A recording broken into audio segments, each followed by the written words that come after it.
We'll talk that nonsense all day long. But serious matters, we're not really... Will we talk about the things that we go to bed at night with and can't sleep? Yeah? Do we talk about the things that might take us into a downward spiral and encourage us not to speak to anybody or see anybody for days, maybe even sit in a darkened room? And then for that to come out, spill over and do something crazy to something or someone. But yeah, we don't talk. And they do say it is good to talk. It's absolutely good to talk, because actually once you start to talk and you're honest and you're on a level, then you find out, oh, it's not just me who feels like that. He feels like that. She feels like that. Then I just begin to realise that managing your mental health is quite a normative thing. We've always done it. Where he argues that it wasn't the Indian loom, weaving loom, that launched the Industrial Revolution, that it was actually the proceeds from slavery on the plantations in the Caribbean that launched here in England. Because it basically says, well, why didn't it happen in Germany or France or in America? But it happened for England. And it's because of the money that they accrued from the slave trade.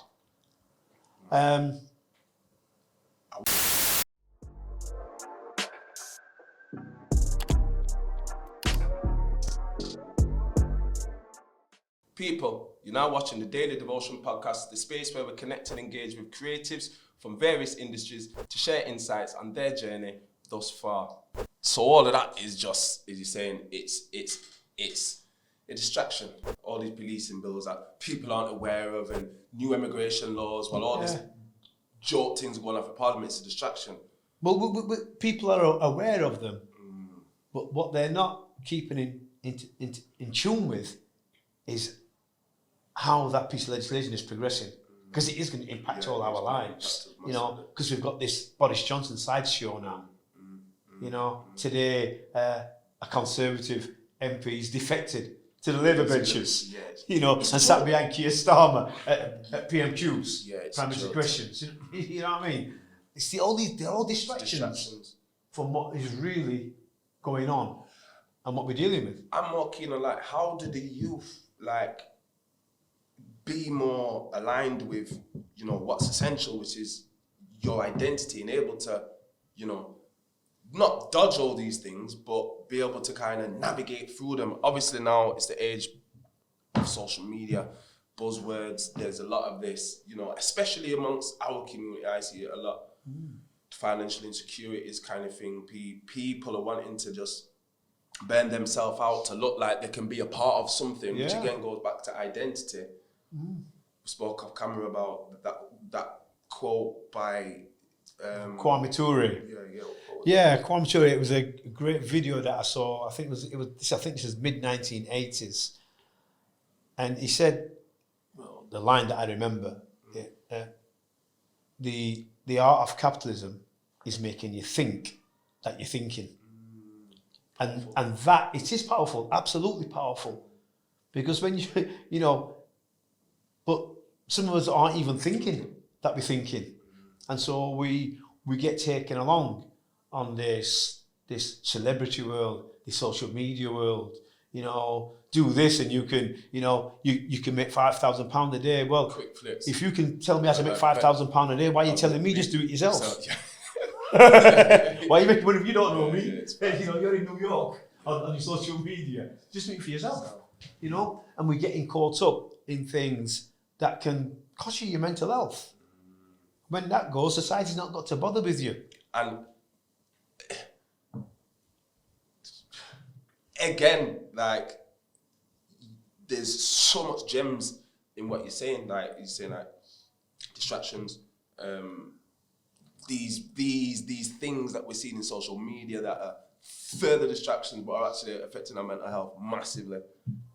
You're obviously a person that is an advocate for mental health, especially amongst males. We've had loads of conversations surrounding my mental health or just mental health in general.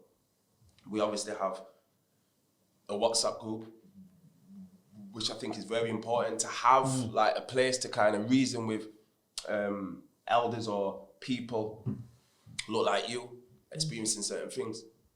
How important is it to create spaces where you can talk amongst your people and, you know, about these things? Because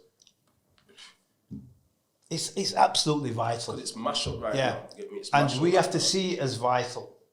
Because you see, I helped form a group called, we called it Storm. I'm not to say something that might be a little controversial, but nevertheless I have to say it. There was a group created, I think it was in Black History Month 2014, and it was called Men Up North.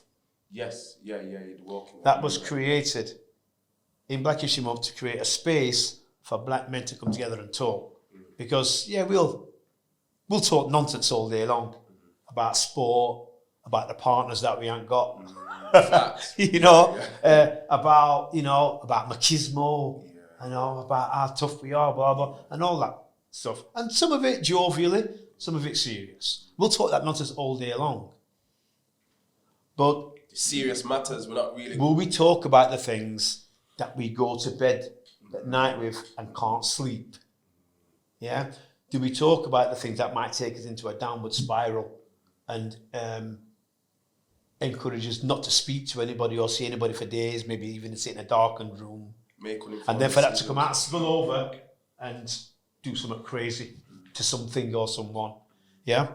And so Men Up North was created, not by me, but it was created by two people that I was working with at the university, and I was part of the initial panel that talked about our experiences as black men. I talked about me and my relationship with my dad, etc. And so that group somehow got wrestled away from the African Caribbean community, let's say. So I like to be the change that I'm after, rather than just talking. Be that change. So I spoke to the two people who created the group and said, would you mind if I tried to recreate this and kept it going? And we called the room Storm, that organisational analysis tool, norming, storming, performing. Storming, norming, performing, yeah?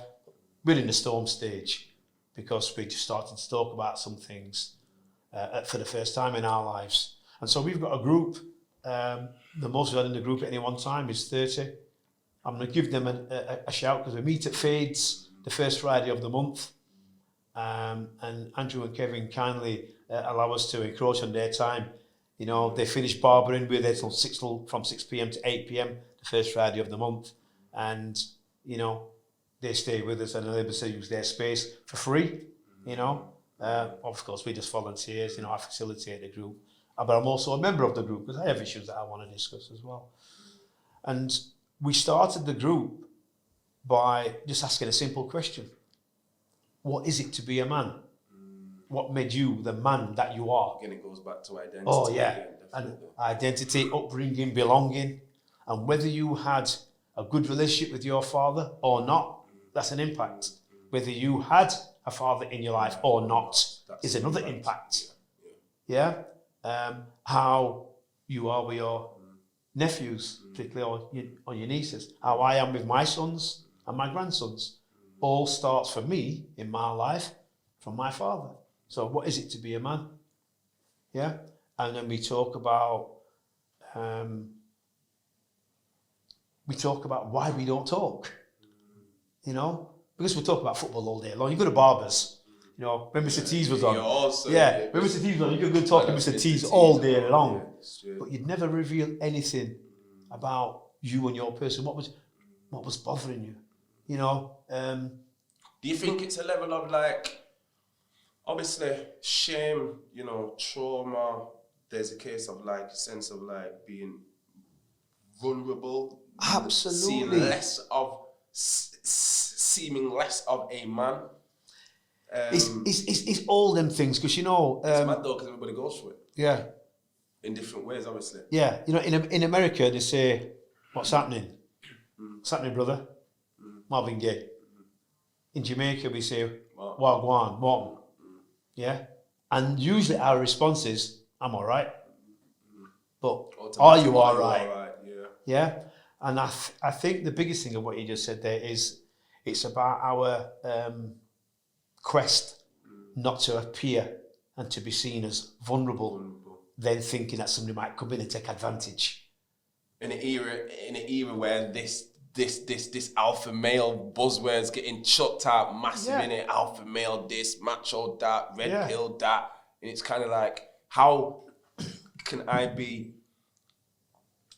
on a quest to knowing myself, but still have all of these things that are deemed as weak, that are against the narrative of being this alpha male in a world where I need to be the man. Yeah. Do you know what I mean? I need the money, I need the flash, I need the status. I'm going to come back to that little bit there, but before you get to that, this comes back to race and racism again.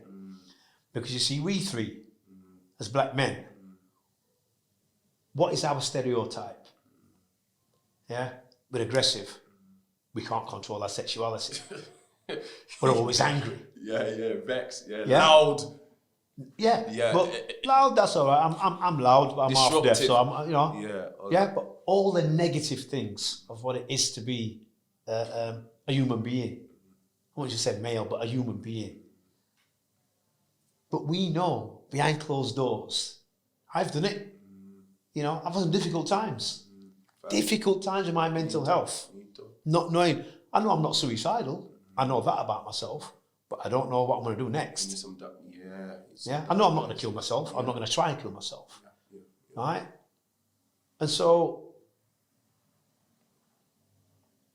another thing what racism does is it makes you a victim. But your stereotype's not about being a victim. You're the victimizer. That's your stereotype. And so when we present as a victim, our employers, for ones who have had employers, they don't know how to deal with it. Yeah? Because we're not victims. That's not our stereotype. Yeah? But when we're alone or at home, not even with your closest friend, you might say, I'm feeling vulnerable. And this is what my vulnerability is about. It's about an experience that I had as a child, as a teenager, whatever. We don't do that. And although the men who come to the group, I don't encourage them to expose some real serious detail about themselves unless we have a conversation beforehand. But we talk about why we're vulnerable and why we see that as a bad thing. Because actually, until you recognize and talk about your vulnerabilities, then how do you get stronger mentally? Like, all of this is it's brilliant to hear. It's great on the ears. It's practical. How do young people like implement these things? Is it a case of having a little group? Is it a case of having like a space to chill and reason? Like, how do we get to a place where we can be comfortable with knowing ourselves? You've said it. You've already given the answer. You find a safe space. You find a space where you can meet, maybe your yard this time, maybe it's your yard next time. Yeah?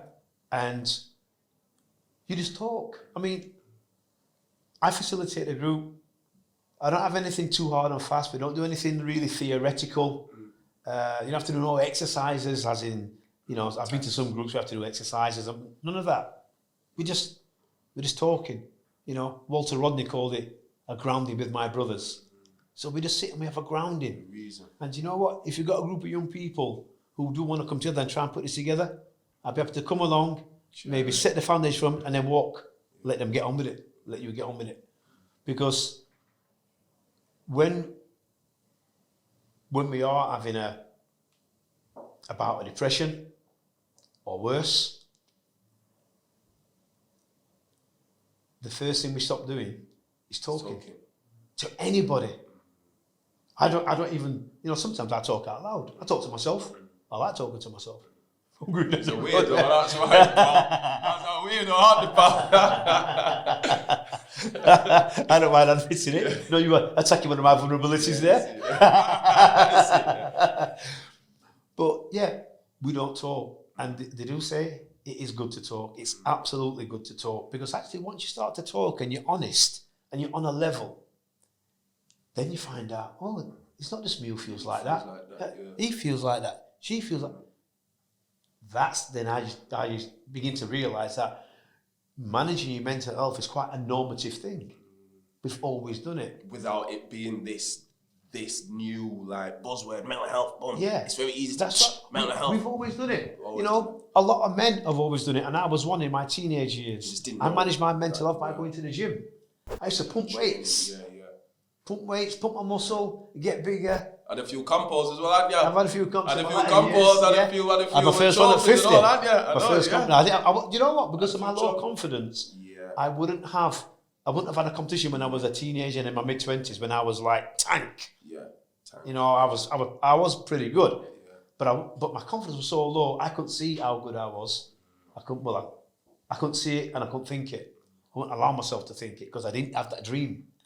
Do you know what I mean? I didn't have that imagination. So I just got bigger. So that was my defense mechanism. You know, so when I was out on the street, people wouldn't attack me. They'd think, oh, he's too big. Yeah, I just walk past. tongue. That's all that was about for me. You know, but it was also about doing something where I could control. I went to the gym and I did what I wanted to do and I had complete control. Then went home, ate my specific diet, went to bed, went to work, went to the gym, sleep. I had my day. I knew what I was doing Christmas Day on New Year's Day. How important? Because it's going to be the same thing. How important is routine though? Pardon? How important is routine then? Like, Routine is important as long as it's not your whole life. yeah. I've had to let go of some of my routines in recent years because that can be restrictive as well. It can restrict you from doing other things. So there'd be times when I was like full on with my bodybuilding. There'd be times, my Kathy would say, "Oh, let's go for a meal." I'd say, "I can't. I can't eat that. I'm on my diet, and I've got to eat at this time. So if you're looking for a meal, I've got to eat at this time because I've got to eat again at that time." So I used to get up in the morning every day, 7 o'clock, eat at 7 o'clock, 10 o'clock, 1 o'clock, 4 o'clock, train at 4:30, eat again at 7 o'clock, eat again at 10 o'clock, bed. You do that for years. I did it for decades, not years, decades. Any questions? No, not yet. Yeah. No question on that. Yeah. All right. Listen, again, everybody just please hit the like button, man, and please engage with this because we are trying to enter a space where we're going to be having a lot more thought-provoking conversations, and we need your lot's responses. Obviously, as you know, Uncle Bob, as we call him, is a very wise man. Wise old man. He's a wise man. He's got a lot of insights. He has a lot of experience that it's free. You know, he's passing on free knowledge. So please engage with it. He always has to ask this question, bro. So I know you read books now. But what is the 5 books that you recommend? 3. Three. 5 books. All right. Maybe I'll try 5. But all right. The first one for me will be Autobiography of Malcolm X. Yeah, Brooke loves that one as well. Pardon? He loves that one, Brooke. Yeah. Loves that one. Autobiography of Malcolm X. If you really want to understand, we have this image of Malcolm X. Everybody says, if you have to try and have a conversation, especially like on these social media sites, whatever, you'll say, Malcolm X was a violent man. And then you say, who did he violate? Yeah. Who did he punch down? Who did he shoot? The answer is no one. And no one again. So you want to know about Malcolm X, read. And I tell you what, if to give you a little starter, maybe watch the film that Denzel Washington starred as him. That film,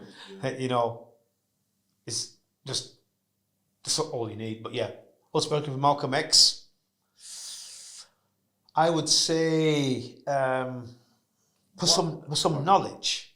It's more like a textbook, but for some knowledge. The book that you sent me It would be to read as well. 1960s Trinidad and Tobago's Prime Minister, Eric Williams, Capitalism and Slavery, where he argues that it wasn't the Indian loom, weaving loom, that launched the Industrial Revolution, that it was actually the proceeds from slavery on the plantations in Caribbean that launched here in England.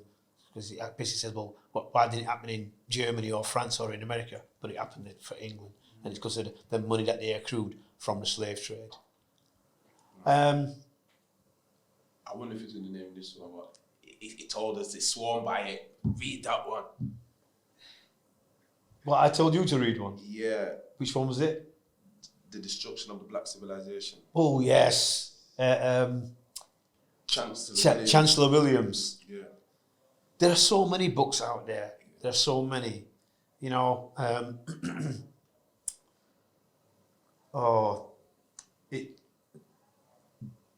if you'd have prompted me on that question, I would have come prepared. But like, you know, trying to like think this off top. But we never prompts anybody. You see, so many. Yeah, we never prompts still. You know, and I've read some, but I've mainly read, you know, just through my academic stuff. I'm not really a casual reader, but I need to be.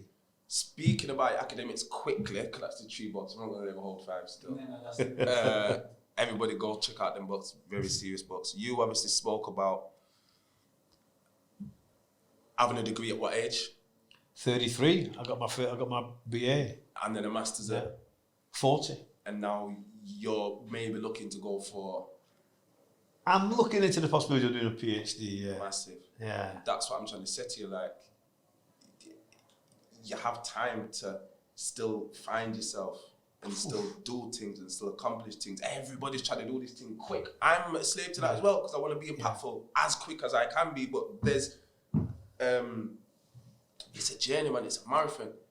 It is a journey, and that's what life is. It's you're always on a journey, and sometimes the road's a bit bumpy, and sometimes it's smooth, sometimes it rains, you know, and sometimes it snows. You've got to know that things are going to change and how you're going to adapt to that change. And so I never had no academic ambitions, but I wasn't really reaching my potential when I worked in the construction sites for Sheffield Works Department. I wasn't really reaching my potential. You know, I was only a labourer on the sites, but I was having to complete time and worksheets for tradesmen who couldn't read and write. Now, I don't disrespect them who couldn't read and write, but I could do that as well as my own job, you know? And I just thought I wasn't really achieving my potential, so I did the Black Access course at Boscastle College, City Centre Campus, 1988 to 89. But because I knew enough about myself at that time, I knew that all I needed to do was to learn how to construct an academic essay. And I remember the first essay that I put in, you know, because we handwrote them days, wrote it in blue pen. It looks awful now as a piece of work, but I think I ended up with as much red ink on there for things to correct as what I had blue on there. But that was a lesson. It was a harsh lesson, but that was a lesson. But that coming from my Nigerian tutor, Julie. Ojinaka, who was also my tutor, All Black right. Access course. Right, coming from her, I can take that, but I would have been hurt if that had come from a European. No, I would have been. You know what I mean? Because I felt I did a good piece of work, but I know where she was trying to take me. And without her, one called Valchana, Danny Mashingele, without them, you know, putting a belief in me that I could achieve, then who knows, I probably wouldn't have got there. So when I started my degree at 29, it's 4 years, at 29, I knew one way or another I was going to pass. But then when I got my first timetable of economics, psychology, law, ethnography and statistics, when I got that timetable, I'm thinking, wow, I don't know what I'm going to do here because I've never studied any of these. But then I just put my mind and just focused on that one subject, economics. I was never much good at economics, but I could study enough, or social policy as well. Yeah. I could study enough to get that essay out. That's what my only focus was, just get that essay out, because I then wanted to go on and get into criminal justice. And that's what I achieved. But then, you know, did a master's a few years later, and hey, who knows? And really, you know, you're right.